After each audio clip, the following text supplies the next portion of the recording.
those who read newspapers and watch television and listen to the radio are given no real sense of the scale of the bloodshed among ordinary Iraqis.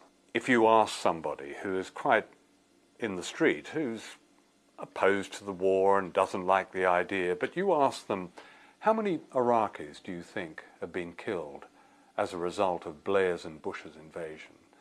They may say a few thousand, they may not know.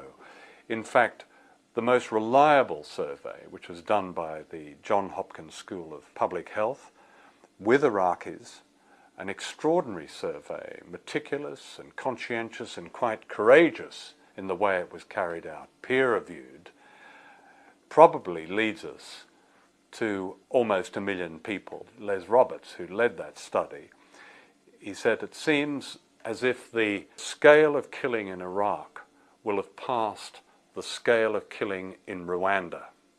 Statistically, the majority of terrorism is our terrorism. It is state terrorism. There's no question about that. And the greatest victims of terrorism are Muslims. Those who either died as a result of the medieval embargo imposed on Iraq during the 1990s, or Palestinians who've died, and others. So the whole understanding of terrorism is upside down. Now there is, as opposed to state terrorism, a kind of privatized terrorism.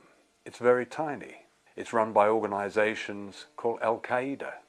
There was one study at the University of Chicago that found that of this privatized terrorism, in the last 30-odd years, something like 20-odd thousand people had died. A very tiny figure compared to the millions who have died as a result of state terrorism. I don't think there is a war on terror. I think that's a propaganda notion. The attacks of September the 11th were appropriated by a clique in the US establishment in order to further its aims around the world. If that isn't clear to most people, as I believe it is, then I don't know where they've been for the last few years. But it's not reported that way. Yes, a lot of journalists put terrorism and war on terror in inverted commas, but after a while they weary of that. It's as if there really is a war on terror, and there isn't a war on terror. There is a war of terror.